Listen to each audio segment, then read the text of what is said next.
Hello दोस्तों, एक बार फिर से स्वागत है आपका अपने चैनल सीजी बोर्ड में। तो दोस्तों, हम छत्तीसगढ़ बोर्ड के जो गणित है उसका अध्याय 2 शुरू कर चुके हैं, जिसमें हमने बहुत सारे जो है उदाहरण अभी बना चुके हैं। अभी हम पेज नंबर 32 में जो करके देखे हैं उनके क्वेश्चंस को सॉल्व करने वाले हैं। तो दोस्तों देखते हैं करके देखे का पहला क्वेश्चन, जो पेज नंबर आपके 32 में पुस्तक में। आप देखिए एक बार, बोलते हैं निम्नलिखित कथनों के समीकरण बनाकर हल पता करने की कोशिश करना है। सिर्फ हम लोग को समीकरण इसको बना के दिखाना है। जैसे पहला क्वेश्चन क्या बोलता है, पहले क्वेश्चन का हल कुछ इस प्रकार बनेगा कि किन्हीं दो संख्याओं का योग 8 है।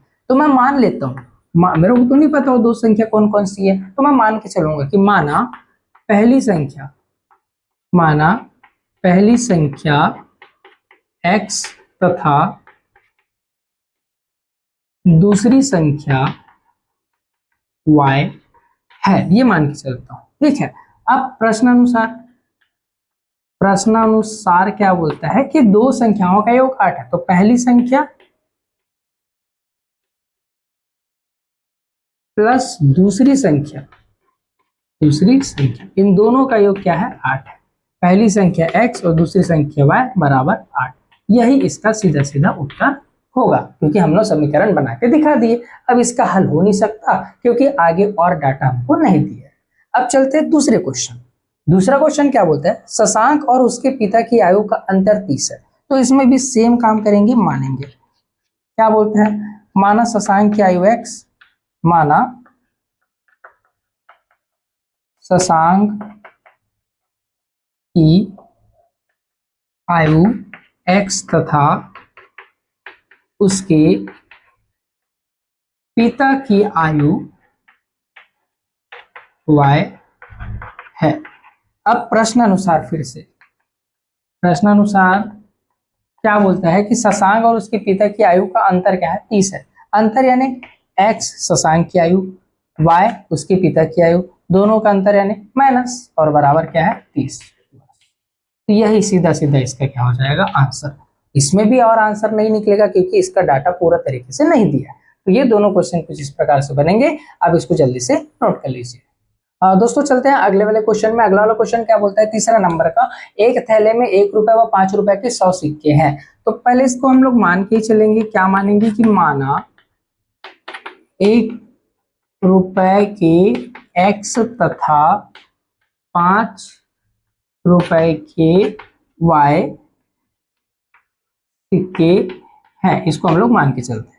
अब प्रश्नानुसार क्या बोलता है, प्रश्नानुसार बोलता है कि 1 रुपए के सिक्के यानी 1 गुणित x और 5 रुपए के सिक्कों को मिला के 100 रुपया बनता है। ठीक है, तो इसका आंसर x प्लस 5y बराबर 100। ये भी हमारा क्या हो गया, समीकरण बन गया। सिर्फ और सिर्फ समीकरण बना। चौथा क्वेश्चन क्या बोलता है, एक दुकान में 3 पेन व 4 कॉपी का मूल्य 105 रुपए। इसमें भी सेम हम लोग क्या करेंगे, मानेंगे। माना पेन x तथा कॉपियां y है,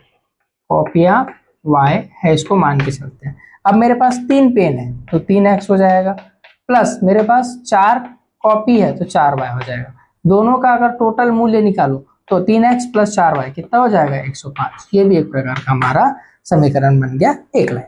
तो दोस्तों इस प्रकार से वाला क्वेश्चन बनेगा, तो जल्दी से आप नोट कर लीजिए। फिर चलते हैं अगले वाले क्वेश्चन में। क्वेश्चन है पांचवा क्वेश्चन क्या बोलता है कि किसी स्थान पर कुछ मुर्गियां व कुछ गाय हैं। हमको नहीं पता कितनी मुर्गियां कितनी गाय हैं, जिनके पैरों की संख्या 60 है। तो हमको पहले यही पता करना है कि मुर्गी और गाय है कितने। तो उसको हम लोग मानेंगे। कैसे मानेंगे, माना मुर्गियों की संख्या बराबर x है तथा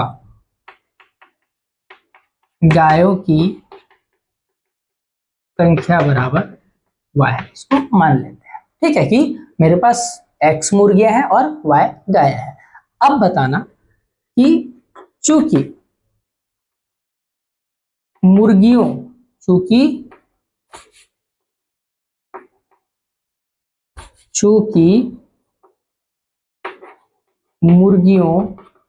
के दो, चूंकि इसको ऐसे लिखेंगे, चूंकि एक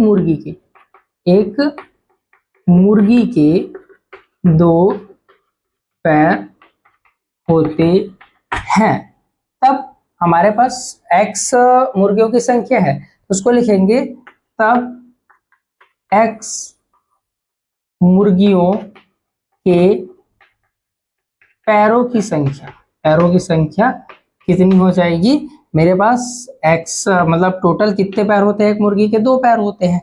मेरे पास मुर्गियां कितनी है? एक्स, तो ये क्या हो जाएगा? 2x हो जाएगा। क्या हो जाएगा? 2x। एक्स मुर्गियों के पैरों की संख्या 2x हो जाएगा। यानी अगर बोलने का मतलब बताऊं कि मेरे पास अगर 4 पेन है, कितने पेन है? 4 पेन है, और एक पेन का मूल्य 2 रुपए है। एक पेन का मूल्य कितना रुपए? 2 रुपए। अगर मैं दोनों गुणा करूं तो टोटल मेरे को कितना रुपए देना पड़ेगा? 8 रुपए देना पड़ेगा। उसी प्रकार मुर्गियों की संख्या अगर x है और प्रत्येक मुर्गी के 2 पैर होते हैं, तो हम लोग 2 और x को गुणा करेंगे तो x मुर्गियों के पैरों की संख्या हमको ज्ञात हो जाएगा। उसी तरीके से अब आते हैं किसमें? गायों में। गायों में क्या लिखेंगे? चूंकि एक गाय के 4 पैर होते हैं, 4 पैर होते हैं, तब y गायों के पैरों की संख्या बराबर कितना हो जाएगा? बताइए, 4y हो जाएगा। अब प्रश्नानुसार में क्या हो जाएगा जी? बताइए। हमारा 2x और प्लस 4y मिला के टोटल 60 इसका आंसर आ जाएगा। ये भी क्वेश्चन आगे नहीं बन सकता क्योंकि डाटा अधूरा दिया होगा। तो दोस्तों इस प्रकार से ये हम आपको पेज नंबर 32 में जो करके देखिए है, पहला से लेकर 5वां क्वेश्चन बता दिए हैं। अगर आपको वीडियो अच्छी लगे तो वीडियो को एक लाइक जरूर करें और चैनल को सब्सक्राइब जरूर कर दे। हम मिलते हैं आपको आने वाली अगली वीडियो में। Thank you.